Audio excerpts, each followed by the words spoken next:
Welcome back to IGN Live at Gamescom 2018. Biomutant is a stylish and mechanically intricate action RPG from developer Experiment 101. And speaking of, here's the head of the studio, Stefan Youngvist, to tell us more. So tell us what you're showing off.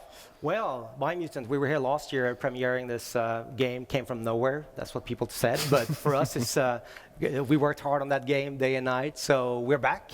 Obviously, this year, we're amping it up a little bit. Yeah, I'll say. Buckle in at home, because this is one heck of a demo. So we're starting off with the character customization, and right away we can see this is a different default character, and you can actually do a lot more.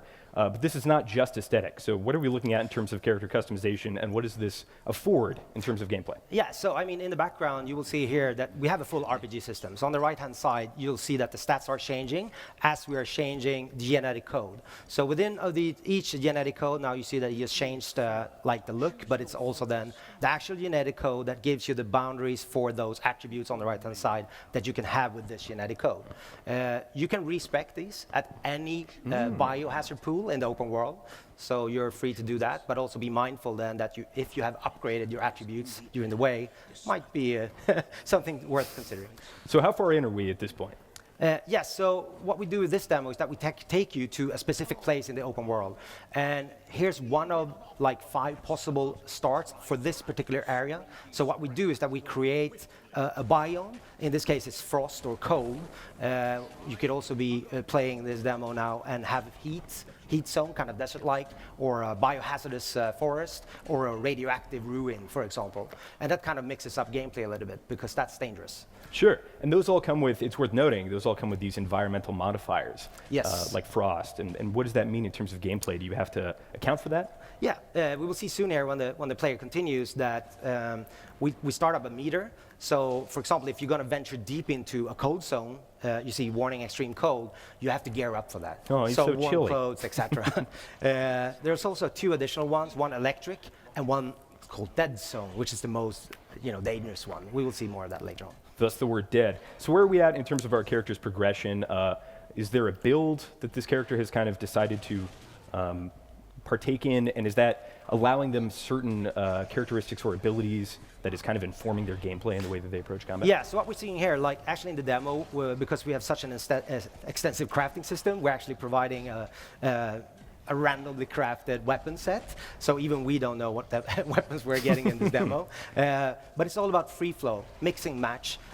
You can have any kind of melee weapon, crush, pierce, slash. Obviously, that has gameplay meaning towards what type of damage you can cause to different types of enemies, depending on what they have for armor. You also have then, we see something here, it's called Super Wushu. You see that this guy has a 2-handed weapon. You can dual wield 2 single-handed weapons. You can have 1 single-handed weapon. The same goes for shooting weapons. So we talked about the super that was popped there, and that is based, you build that faster based on a combo system. Yeah. But can you talk us through the kind of intricacies, because there's just so much going on, so much mobility. Yeah. Is this kind of like an agility build, or is this just the pace No, of this is the pacing of the game. So the idea is we call it free flow. So we want to enable you as a player to mix and match at any time. So for example, if I'm jumping, I'm shooting, and I feel that I want to go to a melee attack, I should be able to do that. If I feel at that point I want to mix in some of our crazy tools from our toolbox in terms of mutations, or in this case, as we see here, another 2. Beautiful segue. You should be able to do that. So when I initially watched this demo, I thought that this was a temporary power-up, but I don't think it is. I think it's like an actual weapon that you're picking up. Yes. It's called the Clonk Fist. Yes. And we'll see just in a second, it's really, really cool and unconventional. It's not just a sword or an axe or whatever. How many unique weapons are there in Biomutant? Well, the unique weapons in terms of ordinary weapons, the last time we counted, I said before, it's more than 500,000 combinations. Wow. But you also have some weapons like these that you can find in the world in specific areas. For example, here is the end of a raid monster that we saw there. So all of these enable you to give you some kind of meaningful rewards in terms of gameplay. Also the Sifus, so the leaders of each of the 6 tribes, they have a tribe relic weapon that also is a little bit special. So for example, you can get shuriken or a dragon flamer, and they can also then be used as a mix and match in terms of tools for I wonder what those guys look like.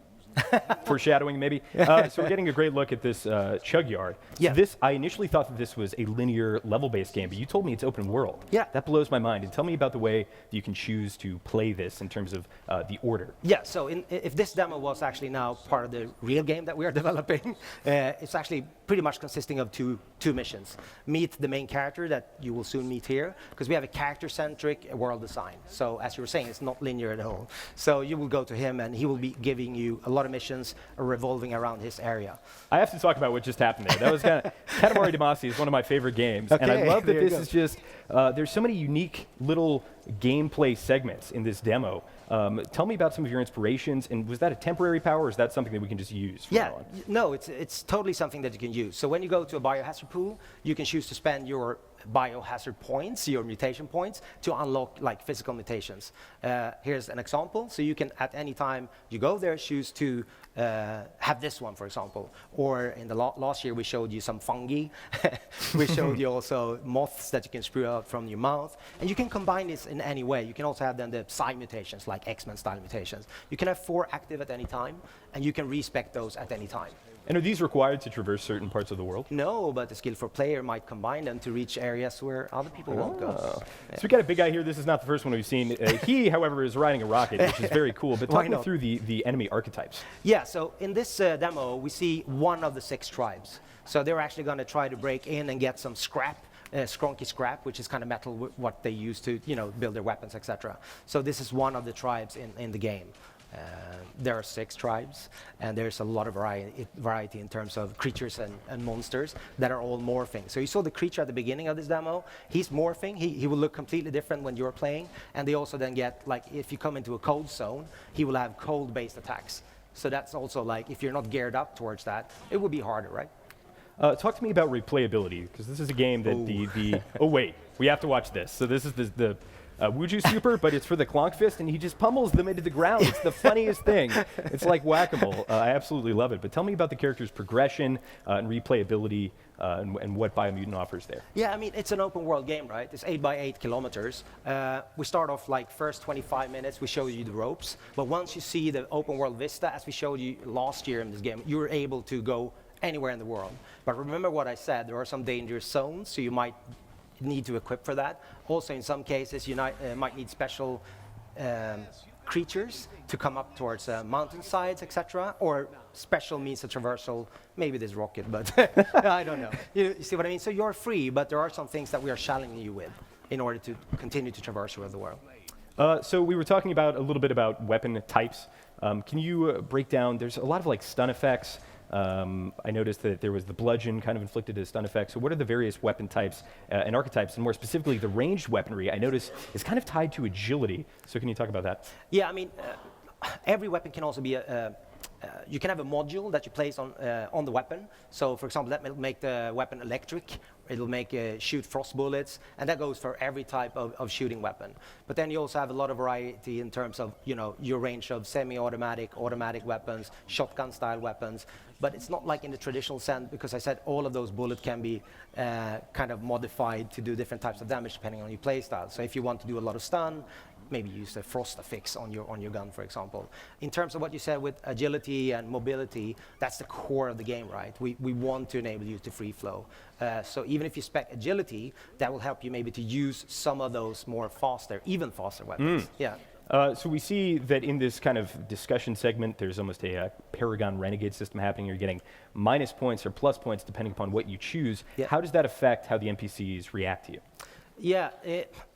In every way here you have karma, so you have like it's not good or bad, it's a karma situation. So balanced is kind of a legal choice in our game, and dependent on certain characters and certain things that you actually have done in the game. So it's a cause and effect. You help one tribe take out another tribe.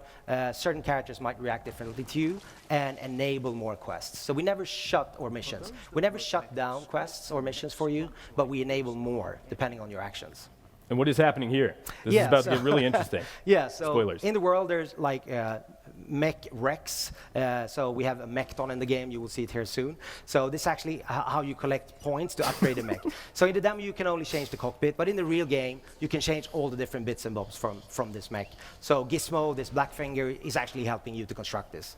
So and now we come into the dead zone with low oxygen. We saw a little bit of the sequence here before when you start choking. So this is actually a really big area in the game. For the demo, we have kind of comprised it due to time to be able to play it in 20 minutes on the show floor. Here you see the players actually sucking up oil. So that's another thing that you I like the part where you left out that he's in a giant mech, because I feel yeah, like that's that's kind the, of obvious. So. Yeah. Are you a little bit concerned about giving players these kinds of tools like a giant mech, and they kind of just go off into other parts of the open world? Is that a design consideration? Yeah, of course, we thought about that. So we are gating you here with oil. Like I said, you see you have a black oil tank on the left-hand side of your backpack. But also in terms of the make, like I said, it's designed to go into the dead zone, right? So that's its main purpose. So some of these vehicles, if I can say that, for example, we have a Watt-ski goop. Obviously, you can't take that to the dead zone. So we have a mount. Maybe that can't be in the dead zone because it will suffocate, right, or choke. So different means of transportations in different areas of the world. So we saw the Clonk Fist, we saw the Katamari Damacy bubble. Sorry if that is copyright troubles for you. We saw this mech. There's so many unique gameplay segments in this demo. Is this pace sustainable? Does this keep up for the whole game, or is this kind of condensed? Yeah, it's a distillate here, but a lot of things are happening in the game. And we're just making your toolbox bigger, right? So then it's up to you to kind of come up with combinations for all of these tools that we are enabling you with. To use at any time. And you discussed one of these 5 evil entities that is, in this case, chewing on this tree of life, which is kind of the goal of the game, is to stop these things from messing with the tree of life because it's going to kill everybody. So what is this? Yeah, it's one of the 5 world eaters. You can see he was gnawing on the root. So this is a huge boss fight. You can actually go here by foot, even though I wouldn't recommend it, but you can give it a try. Really? So you can do this without the mech? Yeah. But then you have to have a gas mask, Can you complete it air without tank. the mech? Yeah, maybe. Well, maybe. That's a challenge for people some will prove YouTuber me out wrong there. that they, can, they can. So you see that he's shooting these squips, these small critters that are also a tactical mean, because as you saw, the big creature is actually trying to eat them. So we'll give you a tactical window. We will see what happens here. There's a lot of mechanics going on in this fight. There's destructibility. There are these telegraphs on the ground. There's this kind of tongue thing. But we're about to see just the best one. Yeah. So he's eating those squips, and that will make him lose focus. So you have a window opportunity there to put him in kind of a exposed mode. So we'll give you an opportunity to cause some damage at him. You also see that what we're trying to do is, if you think that you can do something, what you did as a player with your normal character, you can probably do that with the mech. So in this case, he's double jumping, hovering. He can go into melee from that. He can shoot from that. So it's all about, enabling you as a player to what you think you can do, you probably can. So you saw a melee attack there, for example. So I said it in the intro, this is a remarkably stylish game. Where are you drawing some of your inspiration from? Yeah, I'm dreaming a lot. I'm very concerned for you. These are disturbing dreams. Yeah, my wife says the same. So, but we also have a super talented team. I mean, we're working together we're a quite small team, right? We're 18 people. So we're working really tightly together to make this game, and so far it's been a fantastic ride. That is absolutely mind-blowing in terms of fidelity, as we're about to see what the inside of this monster looks like. Let's check that out. And then we're about to see something very disturbing, which I was not expecting. Talk me through what's happening right now. No, you see that it's like acid, biohazard type of stomach fluid. Oh. And yeah, I don't have to say what's going to happen here, so it's pretty evident. So this is for me a typical Biomutant moment, right? So it's what we call weird in a good way. Maybe it is weird in a weird way, I don't know. Oh, I definitely think it's weird in a good way. Okay. So tell me about the length of the campaign. Obviously, it's going to range because there's a lot of variables at play, but kind of approximate length we're looking at. Yeah, I mean, in open world games, that's super hard to say. So I'll stick to my minimum 10 hours, but I know I'm going to lie because it's going to be more. A lot more. But at least I gave you a promise of some at least kind. 10 hours. Yeah. And then this is my favorite question to ask developers, is to talk about post-launch, before they've launched their game. They're just trying to focus and get this game out there. Yeah. But what can we expect? Because there seem to be so many really cool combat motifs at play, unique gameplay elements, and almost like, just spitballing here, but in almost like a roguelike capacity, a randomized. I feel like all of the elements would work really well. We see the Tree of Life here being healed. Yeah, that's one of the roots here. What can we expect? Can we expect any post-launch support at this point? Cross that bridge when we come to it? This is my way of saying it. Like, you're as good as your latest game. This is the first game from this studio. We're fully focused on delivering this game. So that's the common question, right? And I gave you a common answer.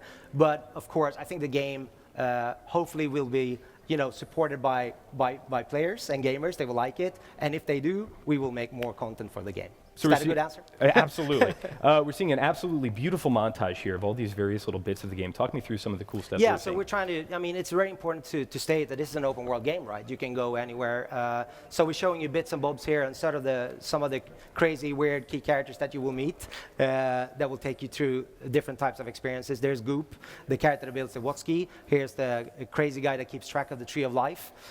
Some of the tribes, of course, there's 6 tribes, so you can put them also in some kind of semi-faction war if you want to, and bring one of them to the throne. It's absolutely beautiful. And when can we expect to see this, and on what platforms? Yes, so obviously PS4, Xbox One, PC, summer of 2019. So, Stefan Jankovic, thank you so much for joining us here. It's been absolutely amazing to look at this. It's come a long way. I can't wait to see more. For more Gamescom and more Biomutant, make sure you keep it right here on IGN. We'll be right back with more after this.